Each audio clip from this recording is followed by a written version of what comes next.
Yo, what is happening? Ladies and gentlemen, welcome back once again to another video. So today, guys, I kind of want to talk about this whole narrative that Battlefield 6 has killed Call of Duty. And I just think before the game got released, before Battlefield revealed Redsec, which I don't know why all this... The glaze has kind of gone off Battlefield 6, but there's still a massive amount of glaze on Redsec. Have you actually seen some of the graphics inside the buildings? It looks more like BattleBit than what fucking Battlefield used to look like. But again, people are glazing it. I know graphics don't make or break a game, guys, but at least they can try. Just fucking try. So anyway, a lot of people have been saying that, yeah, Battlefield's destroying Call of Duty. I don't really think it's going to get to that because let's be real, guys. As Moydog says here, Day 10 of asking Battlefield for closed weapons Conquest playlist. Again, what happened to Conquest? Again, I've been trying to play Battlefield 6, and it's taken a while for the bots to populate the playlist. It's fucking incredible, guys. It's incredible that you've now got Battlefield talking about having bots in game modes now, saying, we've heard the community loud and clear, guys. Like here, casual breakthrough. We've heard the community loud and clear. But yeah, we can't have you farming bots for XP to exploit our way of getting more money out of the player base. But yeah, guys, Call of Duty is dead. I don't really think Call...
Fuck. You need to go to Specsavers, mate. Get your fucking eyes tested. So yeah, as you can see on screen here, guys, Call of Duty Warzone. They're obviously going to come out firing. Activision have got to do things. If they don't do things, again, they're not going to get the players back. But again, competition is everything, guys. For years, Warzone's not really had a competitor in this space. I know there's been Apex Legends, but again, it's too different. But Battlefield and Warzone, they're kind of very, very similar. Well, the Redsec mode to Warzone, it's very, very similar. So, Call of Duty come out and said this earlier, saying that there's going to be a big map rotation. So, Battle Royale is expanding with big map rotation early next year. So, it's not going to happen right now, which sucks. Resurgent map updates, because again, the Warzone version, it does have smaller modes available, which is kind of good for the people with TikTok brain, ADHD, all that kind of stuff. Haven's Hollow has been refined from early player testing, and improved Fortune's Keep is in the works, and Rebirth Island is getting a refresh with new points of interest updates, visual pass, and other updates in Season 2. Warzone rank play, which a lot of people do like that, couldn't give a shit about it.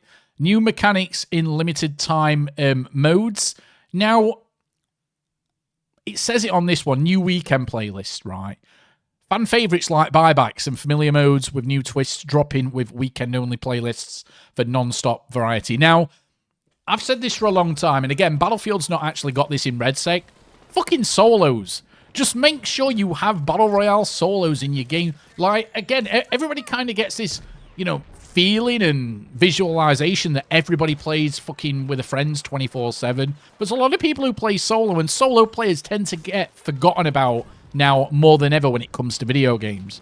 Buyback solos on Warzone from years ago was one of the best times I've ever had playing Call of Duty in recent history. Buyback solos was great because it actually made it that people would run around the map, they'd do the contracts, they'd get money because they'd need money, because if they die and they're just camping in a corner doing fuck all, they're dead. But if you're running around, doing the contracts, playing the game, in my opinion, the right way, you'd actually have enough money then to buy yourself back. Hence why the term, well, the name of the game's called Buyback Solos. I think that was brilliant. I think it was brilliant. Buyback Solos, Buyback Duos, great game modes. Really, really great game modes, and kind of Warzone needs to do that. As much as I'd love Call of Duty to bring back DMC, and only not doing it this year, they have talked about bringing it back at some point. That was a big, big fuck up from Activision. DMZ was a much loved mode, but again, they took it out of the game just because it was affecting Warzone player numbers. I think if they could turn back time now, they would definitely have not killed DMZ, because it was great. It was fascinating.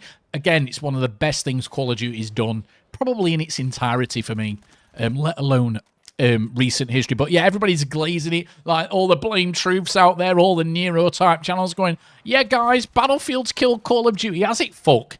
They were both saying the same thing about X-Defiant. X-Defiant's killed COD. Nothing kills COD, guys. Nothing kills COD. The only way Call of Duty is fucking dying is if they stop making the game and Activision think, fuck it, we're moving on. Call of Duty will never die, ladies and gentlemen. Yes, it's in a bad state right now, but do you really think that Activision, a billion-dollar company, you know, with Microsoft obviously integrated into them now, are just going to turn around and just say, yeah, Battlefield's getting all this, you know, positivity. Oh, well, we're not going to pay every single same shill-like YouTuber who EA have paid to do the exact same thing and glaze our fucking video game. They're going to do the exact same. They're going to do the exact same. But Call of Duty has zombies as well. People are not talking about zombies. Zombies actually looks quite good from what I've seen. Again, I've not really been a fan of zombies since Black Ops 3 Zombies, because that was the best zombies we've ever had in any Call of Duty video game, in my opinion, especially with the, what was it, DLC 5, which is the only time, you know, back then when we actually got paid for map packs. You know, we used to get loads more content back in the day, but that's the only time they've actually done a 5th DLC pure on zombies content, because it was that good and it was that much loved by the community. But again, competition makes both these piece of shit video game companies work harder. Both EA and Activision are scum, let's be real, guys.